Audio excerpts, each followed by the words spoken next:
হে যুবক free fire PUBG game খেলো, mobile নিয়ে ছোটাছুটি করো, বাজারে ঘাটে ছুটে বেড়াও, আজরাইল তোমার সামনে হাজির, তোমাকে এক্ষুনি চলে যেতে হবে রে যুবক। এ দুনিয়া না, আর একটা দুনিয়া রয়েছে যে জায়গাটার নাম হলো পরকাল। ও যুবক, আল্লাহর গোলাম নবীর উম্মতের দলেরা শুনে নাও, কত যুবক আমাদের সামনে চলে গেল, কত তরুণ আমাদের সামনে চলে গেল, লরির চাকার তলায় চলে গেল, বাসের চাকার তলায় চলে গেল, বাড়ি থেকে ভাত খেয়ে বাড়ি থেকে বেরিয়ে গেল, মাকে বলে মা গো আমি এখন ডমকুল বাজারে যাব আর আসবো। মা বলে বেটা রে কাজ আছে যাস না। ও বেটা এখন যাবি না রে বেটা। বলে মা আমি যাব আর আসবো, 15 মিনিট টাইম নিলাম। মা বলে বেটা যাস না। মায়ের কথা শুনে নাই বেটা চলে গেল। বাবা বাড়ির ফেরার রাস্তায় মোটর সাইকেলের স্টার্ট দিল, 100 পিকআপ তুলেছে, ভাদ্রাপাড়া বাজার পার করতি কি বলে বাবা ওই কি বলে কি ওই জায়গাটার নাম চৌরাস্তার মোড় ডমকুল ভাতশালা মোড় পার হতে এ বাবা গোবিন্দপুরের ব্যাকে এসে এমন অ্যাক্সিডেন্ট, লরির চাকার তলায় চলে গেল, লরির চাকার তলায় চলে গেল, খোঁজ নাই খবর নাই কোথায় বাড়ি, মোবাইল ছিটকে পড়ে গেল। বাড়ি থেকে ফোন করে বলে বাবা কখন আসবি রে বাপ, তাড়াতাড়ি বাড়ি আয়। মোবাইল অন্য ধরে বলে চাচিমা মা গো কে আপনি জানি না আপনি কে কোথা থেকে বলছেন। মোবাইলটা রাস্তার ধারে পড়েছিল, কিন্তু অ্যাক্সিডেন্ট মারাত্মক অ্যাক্সিডেন্ট হয়ে গেছে, লরির ডাম্পারের চাকার তলায় পড়ে গেছে, আর দুনিয়ার জমিনে বেঁচে নাই। বলে কোন জায়গায় বাবা? বলে গোবিন্দপুরের ব্যাকে হয়ে গেছে। মা খাবার ছেড়ে দিল, মা মোবাইল কানা ফেলে দিল, মা ছুটতে শুরু করে দিল। স্বামীকে ডেকে বলে স্বামী গো ও আমার কলিজার সন্তান নাই বুঝি নাই, আমার কলিজার টুকরা সন্তান নাই, আমি যে মা, আমি গর্ভধারিণী মা, আমি কি করে সহ্য করব? অ্যাম্বুলেন্স আনুন, লাশ আনার জন্য চলে গেল, ডমকল হসপিটাল চলে গেল, পোস্টমর্টম হয়ে গেল, জীবিত সন্তান বাড়ির দিকে বেরিয়ে চলে গেল, লাশ হয়ে বডি নিয়ে বাড়ি চলে এলো। এরকম ঘটে কিনা? কি জোরে বলুন ঘটে না? বহুত ঘটে যায় রে যুবক। তাই আমি তোমাদেরকে বলবো যুবক, ওই কবর বড় ভয়ঙ্কর, ওই কবর বড় ভয়ানক। আজকে যে জমিনের মাটিতে তুমি লাফাও, যে জমিনে তুমি ডান্স করো, যে জমিনে তুমি দৌড়াদৌড়ি করো না যুবক, ওই কবর কিন্তু তোমাকেও একদিন কিন্তু কবরে লাছাবে। লাছাবে না? কথা কর না কেন?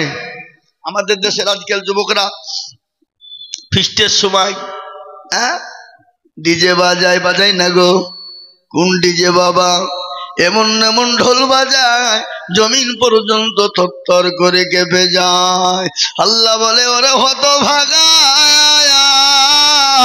কদিনের জিন্দেগি ভোগ করবি, একবার আমার কাছে কবরে আয়, আমি তোকে এমন লাছাবো, এমন করে তোকে আমি লাছাবো, সেদিন তোকে বাঁচানোর কোনো উপায় কেউ থাকবে না।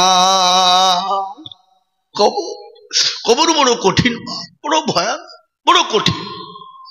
খবর কেমন ভয়ানক শুনবেন। বিশ্ব নবী দয়ার নবী রাহমাতুল লিল আলামিন একদিন 2 দিন 3 দিন পরে তিনি বাড়ি গেলেন কলেমার দাওয়াত নিয়ে। কলেমার দাওয়াত দিয়ে বাড়িতে গেলেন। বাড়িতে যাওয়ার পরে বিবি খাদিজার কাছে গেলেন। বিবি খাদিজাকে বললেন আসসালামু আলাইকা ইয়া খাদিজা। এই বলো কাজ যাও, আমাদের যুবকদের কাজ শেষ, সব মোবাইলে শেষ বাবা। সুস্থ শরীরের লক্ষণ কি বলেন তো দেখি?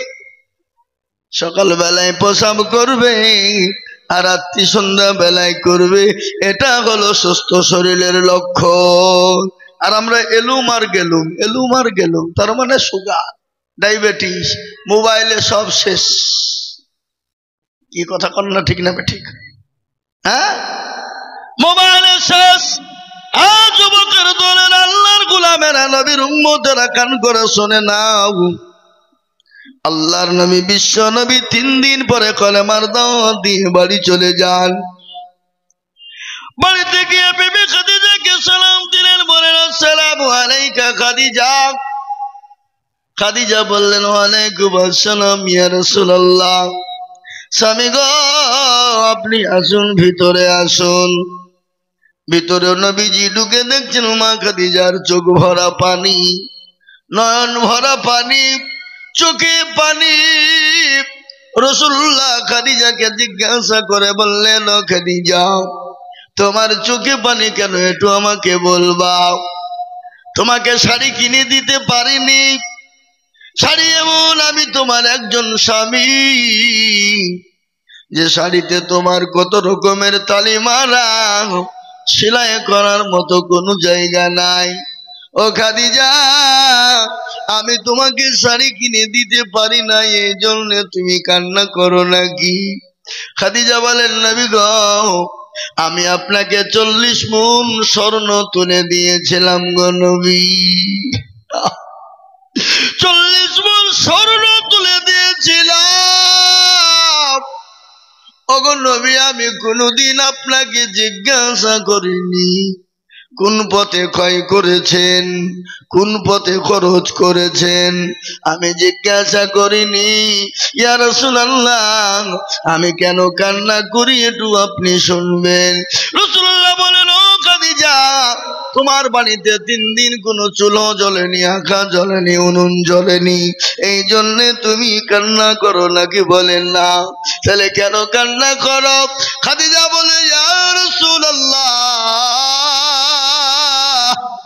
আমি খাদিজা ওই কবর দেখে বড় ভয় পাই। নবী গো, কবরে বন্ধু নাই, বান্ধবী নাই, কবরে কোনো বিছানা নাই, কোনো লাইট নাই, বাতি নাই, আলো নাই গো নবী। আমি খাদিজা ওই কবরের ভিতরে কি করে থাকবো? খবর যে বড় কঠিন, ডানের মাটি বায়ে যাবে, বামের মাটি ডানে যাবে। আপনার আমার এত সুন্দর শরীরটা চূর্ণ বিচূর্ণ হয়ে যাবে, সেই দিন আমি খাদিজা কবরে কি করে থাকবো? রাসূলুল্লাহ বললেন, খাদিজা, তোমার টেনশন নাই, তোমার কোন রকম টেনশন তুমি করবে না। বলে কেন? বলে, খাদিজা গো, তোমার কবরের ভিতরে আমার আল্লাহ তোমার জন্য আমার 2 জন বিবিকে পাহারাদার হিসাবে রেখে দেবে। সুবহানাল্লাহ বলবেন না? কি ভাগ্যবতী নারী বাবা, ভাগ্যবতী নারী। তার জন্য কবরে কয়জন পাহারাদার থাকবে? ভিতরে কয়জন? 2 জন। যে খাদিজা চুপ হয়ে গেলেন, তিনি কেন চুপ হয়ে গেলেন? 2 জন পাহারাদার দেবে তার জন্য না। খাদিজার মনটা অন্যদিকে চলে গেল। রাসূলুল্লাহকে বললেন, ইয়া রাসূলুল্লাহ, ইয়া হাবিবাল্লাহ, নবী গো, আপনার তো আমার আগে আর কোনো মেয়ের সঙ্গে বিবাহ হয় নাই, আমি জীবিত থাকতে আপনি আর অন্য কাউকে বিয়ে করেন নাই, আমার আগেও তো আপনার সঙ্গে কারো বিবাহ হয় নাই।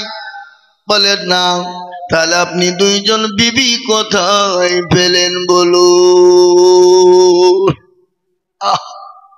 প্রশ্ন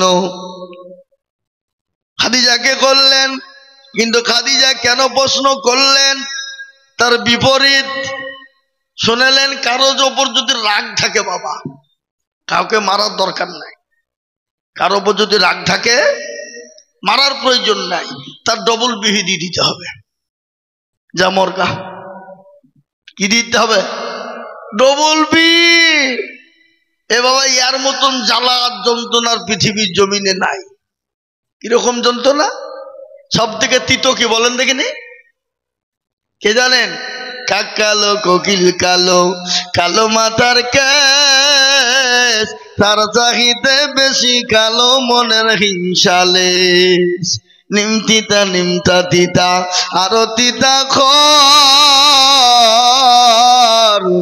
আর তার চাহিতে বেশি তিতা 203 ঘর। ঠিক না? চাকা গোল পয়সা গোল, গোল আলু গোল, তার চাহিতে বেশি গোল মনের গন্ডগোল। এ বাবা মনে সুবহানাল্লাহ, মুসলমান গো, এর মতো গন্ডগোল আর পৃথিবীর জমিনে নাই রে বাবা। ভালো করে শুনবেন, বিশ্ব নবী বললেন খাদিজা, আমার ওই 2 জন বিবি কে হবে তুমি জানো? বলেন নবী গো আমি তো জানি না, আল্লাহ তার রাসূল ভালো করে বলতে পারবে। বলে খাদিজা ভালো করে তুমি শুনে না, কাল কিয়ামতের দিনে আমার আল্লাহ আমার সঙ্গে জান্নাতে 2 জন নারীর সঙ্গে বিবাহ দেবেন। যে 2 জন নারী হলো, একজনের নাম হলো মা আসিয়া, আর আরেকজনের নাম হলো মারিয়াম। আসিয়া হলো ফেরাউনের বিবি, আর মারিয়াম আলাইহিস সালাম হলো ঈসা নবী আলাইহিস সালামের আম্মা জান। ও খাদিজা ওই 2 জন বিবির সঙ্গে আল্লাহ বিবাহ আমার দেবেন, তোমার কোনো টেনশন নেই, তোমার জন্য কবরে পাহারাদার হিসাবে আল্লাহ রেখে দেবেন। মা খাদিজার কান্না থামে না। রাসূলুল্লাহ বললেন খাদিজা তুমি কান্না করো কেন, একটু বলবা আবার? বলে ইয়া রাসূলুল্লাহ আমি কান্না করি, আমি আপনার কাছে 3টি জিনিস আমি চাই গো নবী। কয়টা? 3টা। ইয়া রাসূলুল্লাহ বলুন 3টে জিনিস আপনি দেবেন কিনা? রাসূলুল্লাহ বললেন খাদিজা দেওয়ার মতো যদি হয় আমি তোমাকে অবশ্যই দেব, অবশ্যই দেব, কেন দেব না?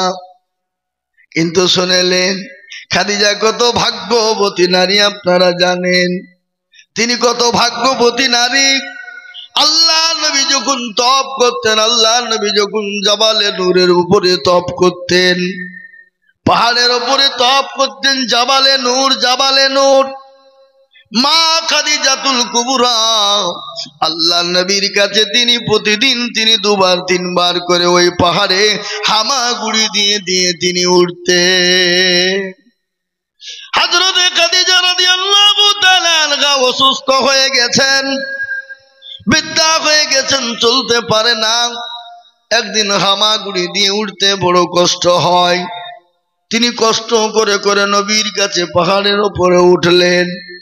বিশ্ব নবী খাদিজার দিকে তাকায় আর মুচকি মুচকি হেসে যায়। কি মহব্বত, কি ভালোবাসা! এ বাবা বিশ্ব নবী খাদিজার দিকে বরাবর তাকায়। মা খাদিজা রাসূলুল্লাহর কাছে গিয়ে পৌঁছালেন।